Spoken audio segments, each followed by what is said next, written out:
pork recipe এটা লৈ আহিলোঁ মানে কাইলৈৰ পৰা বায়ে খাব নোৱাৰে কাৰণে আজি লাষ্ট খাই লওঁ কাইলৈ মানে বা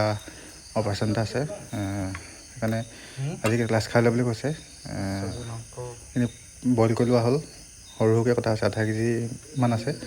তেলটো ধুনীয়াকৈ দি লৈছোঁ খালি মছলা একো ইউজ নকৰোঁ মানে তেলটো বইল নকৰিলে মই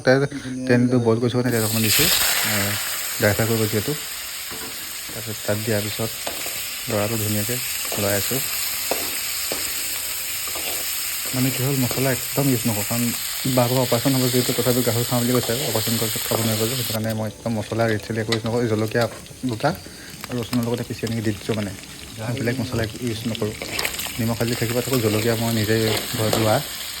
আনি কিনে মই খুন্দি দিছোঁ ৰচুনৰ লগত তাৰপিছত চব তেনেকৈ লৰাই আছোঁ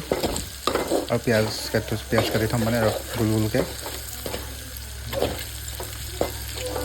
এইখিনি পিঁয়াজখিনি গোল গোলকৈ কাটি থৈছে এইখিনি মজা আছে দি দিব লাগিব ভাজিত মানে অলপ তেলৰ হেৰিটো আনিব মানে বায়ে যিহেতু খাবলৈ মন কৰিছে তাৰপিছত আৰু ধুনীয়াকৈ হৈ যাব ঢাকন অকণমান দি দিম আৰু ঢাকন দি পিনে এনেকৈ লাষ্টত ফিনিচিঙত দেখাই আছোঁ কেনেকুৱা হৈছে মানে কালাৰটো ইমান ঠিক নাই হোৱা কিন্তু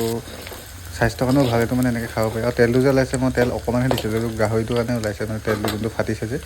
তেলটো সেই তাৰপৰাহে ওলাইছে ইভাগে তেলটো ইমান দিয়া নাছিলোঁ মানে এইখিনিতে চাওক লাষ্ট হেৰিটো মানে কালাৰটো ইমান